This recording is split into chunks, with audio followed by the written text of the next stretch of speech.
Hello বন্ধুরা, তোমার সকলকে স্বাগতম তোমাদের চ্যানেল ডব্লিউবি প্রাইভেট টিউশনে। আজকের এই ভিডিওতে আমরা রায়মার্টিন প্রশ্নবিচিত্রা 2025 সপ্তম শ্রেণীর গণিত বিষয় যে তোমাদের প্রথম ইউনিট টেস্টের জন্য 6 নম্বর স্কুল রয়েছে 121 নম্বর পেজে। তো এই প্রশ্নপত্রের সম্পূর্ণ উত্তর নিয়ে আজকের এই ভিডিওতে আমরা আলোচনা করব। তো চলো ভিডিও শুরু করা যাক। একের দাগের একেরটা শূন্যস্থান পূরণ করো। -18 ভাজিত ড্যাশ রয়েছে +3 ইজিক্যাল টু -6। তাহলে কি করবো, আমরা ড্যাশে এক্স বসিয়ে নেবো। তাহলে 18 -18 ভাজিত এক্স, এটা এই তিনটে দিকে চলে গেল, তাহলে -9 হয়ে যাবে। -6 আর -3 -9 হয়, ভাজিত এটা হবে। এবার কোনাকুনি গুণ করলে -9 আর x, -9x equal to -18, minus কেটে গেল, x equal to 18/9 equal to 2। তাহলে 2 হবে এখানটা। তাহলে এখানে কি বসবে, 2 বসবে। নেক্সট প্রশ্ন বলছে দেখো, অনুপাতের পূর্বপদ আর উত্তরপদ সমান হলে তাকে বলা হয়, সেই অনুপাতকে কি বলা হয়, সাম্যানুপাত বলে। ড্যাশ বলে সাম্যানুপাত হবে।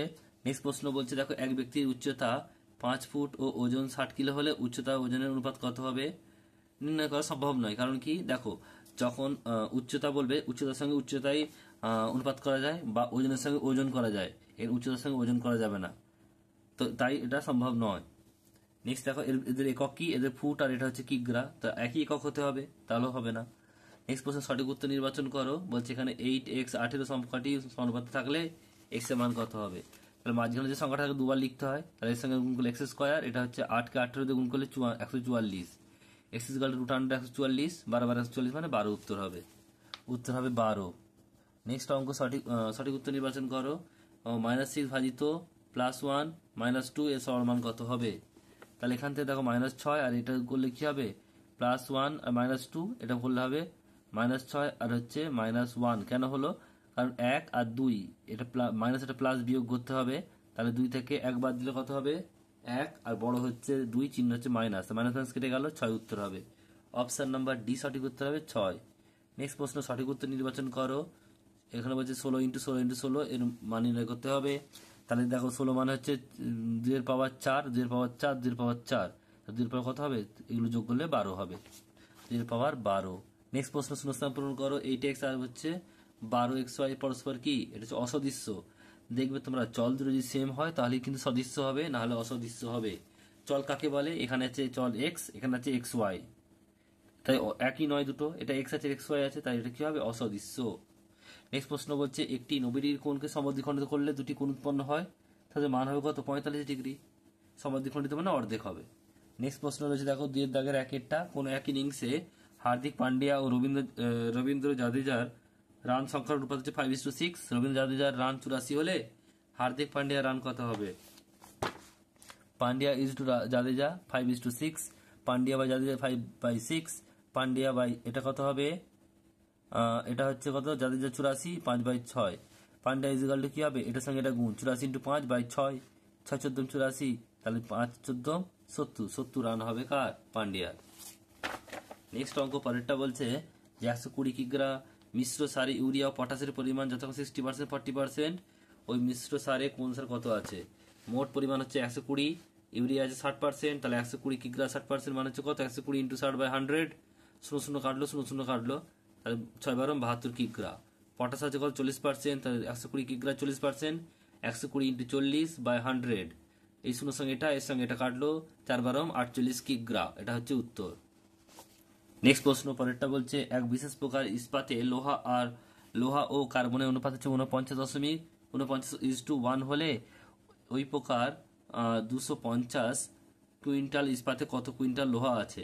তাহলে দেখো, মোট ইস্পাত হচ্ছে 250 কুইন্টাল, লোহা কার্বন অনুপাত হচ্ছে 49:1, তাহলে লোহা আছে কত, লোহা মানে হচ্ছে প্রথমটা 49 বাই দুটোর যোগফল 50 ইকুয়াল 250, কাটাকাটি করলে 5 হবে, 5কে 49 গুণ করলে 245 কুইন্টাল উত্তর হবে। নেক্সট প্রশ্ন পরেরটা, এক শ্রেণীতে ছাত্রছাত্রীর সংখ্যার অনুপাত হচ্ছে 4:3, মোট ছাত্রছাত্রীর সংখ্যা 63 হলে ছাত্রছাত্রীর সংখ্যা কত? মোট ছাত্রছাত্রী হচ্ছে 63, ছাত্রছাত্রীর অনুপাত হচ্ছে 4:3, 4:3, ছাত্র আছে কত, 63 × 4/, এই দুটো যোগফল 7, 7 × 63 আর 4 × 9 = 36, আর ছাত্রী হচ্ছে কত, 63 × 3/7, 7 দিয়ে কাটলে 9, 3 × 27 জন। কিছু পরিমাণ খাদ্য 22 জন লোকে 10 দিন চলে, ওই খাদ্য 11 জন লোকে কদিন চলবে? দেখো, জন সংখ্যা আর দিন সংখ্যা 22 জন লোক ছিল, দিন চলছিল কদিন, 10 দিন, আর 11 জন হলে কদিন চলবে, এক্স ধরলাম। তাহলে জন সংখ্যা দিন সংখ্যা কি ব্যস্ত সম্পর্ক? দেখো জন যদি 11 জন আছে, 22 জন আছে, তাদের খাবার চলছে 10 দিন। যদি জনটা কমিয়ে দিই নিশ্চয়ই কী হবে, দিন বেশি দিন চলবে। আর যদি বাড়িয়ে দিই তাহলে কি দিনটা কম দিন চলবে, বেশি খাবার খেয়ে নেবে। তাহলে এটা কি হচ্ছে ব্যস্ত সম্পর্ক। তাহলে কি লিখবো 22:11। এখানে কিন্তু ব্যস্ত মানে উল্টো লিখতে হবে, x:10। এক্সটা আগে 10টা পরে, সমানুপাতি হলে 10/11 হতো, 10:x হতো, কিন্তু এখানে ব্যস্ত অনুপাতে আছে মানে x:10 হবে। তাহলে এর সঙ্গে এর গুণ, তাহলে 11x, আর এটার সঙ্গে এটা গুণ 22x10। তাহলে এটা এক্সটা কি হয়ে যাবে, এটা 22 হয়ে যাবে। 11 দুগুণে 22, 2 গেলে 10, 10 দুগুণে 20 দিন, উত্তর। নেক্সট অঙ্ক পরেরটা বলছে দেখো, এক ছাত্রাবাসে 24 জন ছাত্রের 30 দিনের খাওয়ার মজুদ ছিল। 10 দিন পরে আরো 6 জন ছাত্র যোগদান করলে বাকি খাদ্য তাদের কদিন চলবে? ছাত্র সংখ্যা জন আর দিন সংখ্যা। 24 জন ছিল, 10 দিন পরে কত হবে 20, 10 দিন পর মানে 10 দিন পরে আর এসছে, তাহলে 30 - 10, 20 দিন ছিল। আর 6 জন বেড়েছে মানে 24 + 6 মানে 30। আর এটা কতদিন বের করতে হবে, এক্স ধরলাম। আর আমরা জানি কি ছাত্র সংখ্যা দিন সংখ্যা সম্পর্কটা কি, ব্যস্ত সম্পর্ক। তাহলে কি হবে 24:30 সমানুপাত x:20। এটা ব্যস্ত বলে নিচে থেকে উপরে গেল, যদি সমানুপাতি হতো উপর থেকে নিচে আসতো। তাহলে x = কত, এর সঙ্গে এর গুণ হবে 30, তাহলে 30টা ভাগ হয়ে যাবে দিকে সে। 24x20/30, 0 কাটলো, 3 × 24, 8 × 16, 16 দিন উত্তর হবে। নেক্সট অঙ্ক পরেরটা বলছে দেখো, 3 দাগের একেরটা, এটা তো রিপিট অঙ্ক যদিও। বলছে দেখো 2^5, 2^7, 2^5 তার স্কোয়ার, এই দুটো যোগ করলে কত হয় 12, আর এটা হচ্ছে 5 স্কোয়ার মানে 5 × 10, তাহলে বিয়োগ করলে হবে 2^2 মানে 4 উত্তর হবে, 2 স্কোয়ার মানে 4। নেক্সট অঙ্ক মান নির্ণয় করতে হবে। কি বলছে দেখো, রিপিট অঙ্ক আবারও, 25^2 আর 25^5, তাহলে 25 মানে 5 স্কোয়ার 2, 5 স্কোয়ার 5, এটা হচ্ছে 5^10। এখানে হচ্ছে 2 × 4, 5 × 10, তাহলে 10 আর 4 14, আর নিচে হচ্ছে 10, বিয়োগ করলে হচ্ছে 4, 4টে 5 মানে হচ্ছে 625, উত্তর 625। নেক্সট প্রশ্ন সলভ করতে হবে। দেখো কি দেওয়া রয়েছে, দেখো এখানে মাইনাস আছে, যা আছে সব সেম টু সেম রাখবো। এখানে মাইনাস আছে মানে ভেতরটা পুরো চেঞ্জ হয়ে যাবে, আর কোনো চেঞ্জ হবে না। 7x² - 3x + 4, আর -2x², আর এটা মাইনাস আছে প্লাস 13x, আর হচ্ছে মাইনাস প্লাসে মাইনাসে -6, -5x², আর হচ্ছে -10x। x² দেখো এখান থেকে দেখো 7 থেকে দুটো বাদ গেলে 5টা x², আর এখানে একটা 5x² ছিল। আর এখানে দেখো এক্স কটা হচ্ছে, এখানে হচ্ছে 7টা,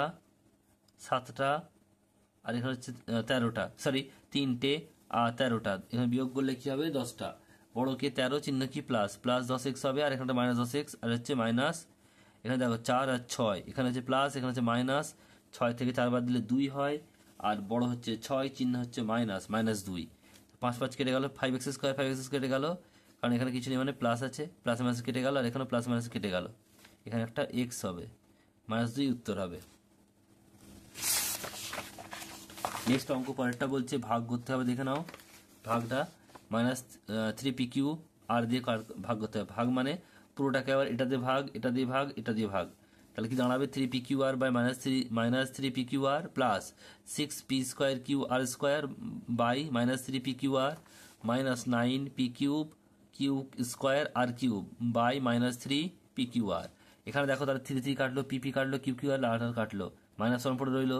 এখানে 3 দুগুণে 6, প্লাসে মাইনাসে -2 হলো, আর p² আর p মানে কেটে গিয়ে পি রইলো, আর এখানে কিউ কেটে গেল, তাহলে পড়ে রাখবে r² আর কেটে গিয়ে আর পড়ে থাকবে পি আর। আর এখানে হচ্ছে মাইনাসে মাইনাসে প্লাস 3 3 9 মানে 3 হলো, এখানে p³ আর হচ্ছে p, তাহলে p² হবে, আর q² মানে q হবে, r² মানে r, তাহলে কি হবে কেটে গিয়ে 3টে থেকে একটা বাদ দিলে 2টো হবে। দাঁড়াবে কি সাজিয়ে নেবে এটাকে সামনে নিয়ে এসেছি, বাকিগুলো পরপর লিখে দিচ্ছি, এটা তারপরে এটা হচ্ছে উত্তর। নেক্সট অঙ্ক পরেরটা বলছে রামুর কাছে 13x² প্লাস x - 3 টাকা ছিল, সে 4x² - 3x - 12 টাকা খরচ করলো, এখন তার কাছে আর কত টাকা আছে? তাহলে কি করবে এটা দেখো বিয়োগ করবো আমরা, তাহলে বিয়োগ করলে এখানে মাইনাস দিলে ভিতরটা চেঞ্জ হয়ে যাবে, -4x² প্লাস 3x আর হচ্ছে +12, তাহলে এখান থেকে 13x² থেকে যদি আমরা 4টে বাদ দিই 9x² হবে, x এখানে দেখো 3টে আর একটা 4টে x হবে, আর 12 আর এখানে হচ্ছে 12 আর এখানে হচ্ছে 3, তাহলে 12 থেকে 3 বাদ দিলে হচ্ছে 9। বড় কে চিহ্ন হচ্ছে 12, 9 প্লাস হচ্ছে +9, এত এক্স এত টাকা। বাকি রয়েছে 4 দাগের একেরটা, বলছে স্কেল কম্পাসের সাহায্যে 75 ডিগ্রি কোণ অঙ্কন করো। এটা হচ্ছে আগের স্কুলেই রয়েছে, রিপিট অঙ্ক, তাই আমি করালাম না। এটা হচ্ছে দেখো তোমাদের যে 5 নাম্বার স্কুলের আগের পেজে সেটি করিয়েছি আমরা, দেখে নাও। আগে সেটা ছিল এইটা, এই প্রশ্নটা। আর তার আগে দেখো তারপর রয়েছে যে 105 ডিগ্রি, এটাও তোমাদের রয়েছে দেখো, এখানে হচ্ছে 4 দাগের একেরটা এই প্রশ্নটা। তো একটু দেখে নিও, নাহলে কিন্তু ভিডিওটা লম্বা হয়ে যাবে। তোমরা একটু দেখে নিও, অসুবিধা হলে বলো, পরের ভিডিওতে আমরা এটা একটু নিয়ে ডিসকাস করে দেবো।